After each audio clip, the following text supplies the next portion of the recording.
On est très heureux d'avoir pu participer à la première mondiale pour avoir mis un véhicule électrique, le premier véhicule électrique sur un championnat de France des rallyes. On était également très heureux de pouvoir donner ce véhicule à un équipage expérimenté qui a pu finaliser la mise au point de cette voiture. L'équipage Michel et Marielle Giraldo. On les remercie énormément.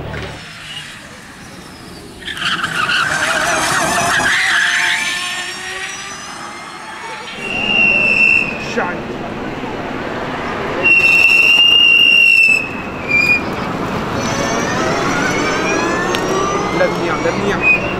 La voiture qu'ils ont conduite n'était pas du tout habituée à la voiture électrique. Donc on leur a mis entre les mains notre Zoé, qui est un véhicule à la base, un véhicule de série, qui présente 135 chevaux, qui a eu quelques modifications techniques. Niveau châssis, surtout, gros travail qui a été fait par nos équipes sur la partie châssis pour que les performances soient au rendez-vous. Ils ont pu montrer que la voiture pouvait se mailler avec d'autres véhicules thermiques.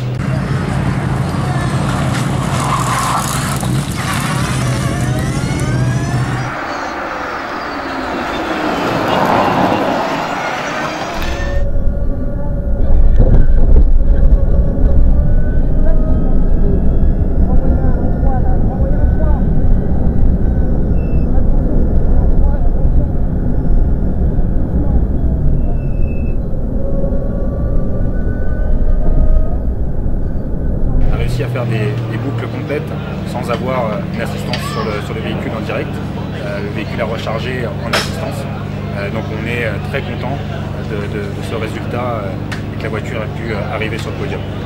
On tient également à remercier Philippe Vanès et la FFSA de nous avoir fait confiance sur ce véhicule parce que c'était pas quelque chose de gagné et aujourd'hui on est fiers d'avoir pu présenter notre projet, d'avoir été jusqu'au bout avec eux.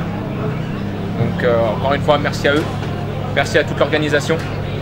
Et aujourd'hui, notre objectif il est rempli. On voulait montrer qu'un véhicule électrique pouvait tout à fait s'intégrer dans le planning de championnat de rallye. On n'a pas besoin de modifier quoi que ce soit. On ne demande rien de plus que de l'électricité sur le réseau. Et la voiture suit le rythme et en plus termine avec encore un petit peu de batterie à la fin des boucles. Donc on est vraiment très très heureux.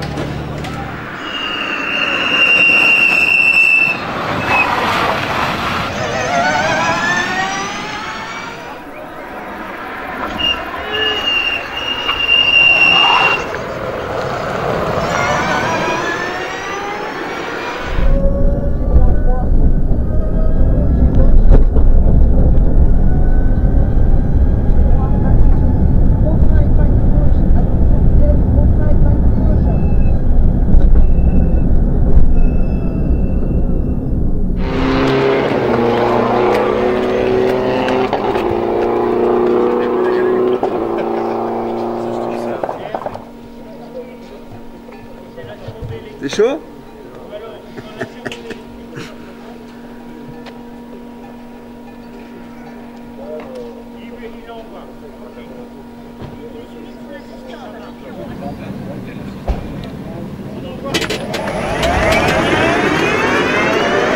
Bon Michel, ce week-end c'était ouverture du rallye Mont-Blanc-Morzine avec une Zoé 100% électrique, une première mondiale. Oui, un projet qui s'est concrétisé assez rapidement. Au départ, c'est Philippe Vanès qui m'a contacté, qui m'a dit que la société MTech, en partenariat avec Renault, devait participer à l'ouverture du rallye du Mont Blanc. Ils m'ont proposé de participer à ce projet avec eux. Et ça a été un honneur pour nous. D'ailleurs, on remercie la société MTech pour la confiance qu'ils nous ont apportée. On a été agréablement surpris, malgré toutes les petites et les grosses autos que j'ai conduites. J'étais déjà très heureux parce que j'ai conduit toute la gamme Renault qui existe quasiment, mais là, participer à ce projet, on a fait progresser la voiture tout le week-end. On a surtout été très heureux de voir que la voiture, c'était quand même un gros challenge, de voir que la voiture avait l'autonomie pour faire les boucles entières sans recharger.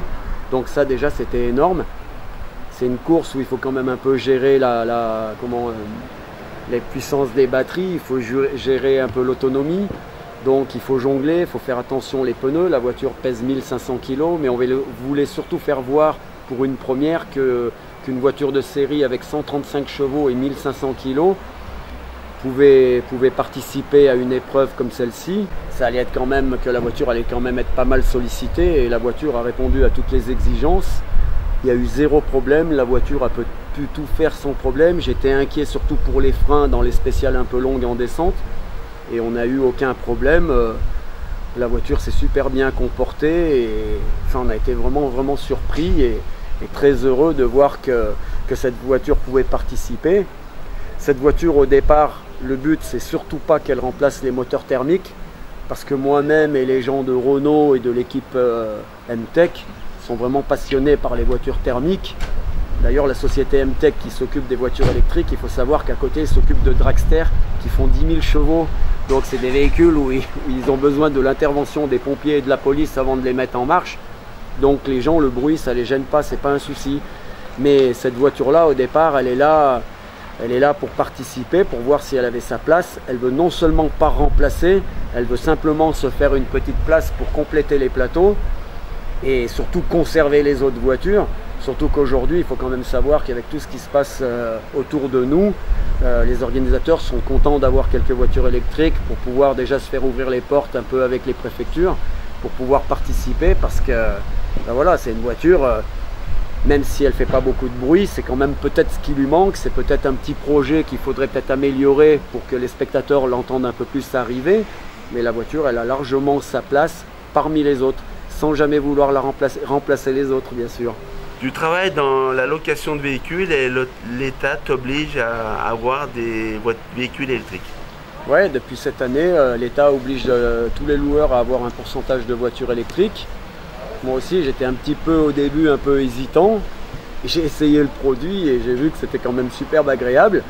Et tous nos clients qui viennent, quand on leur propose la voiture, et ben, comme moi, ceux qui n'ont jamais goûté étaient un peu hésitants aussi. Et les clients sont super contents et tout.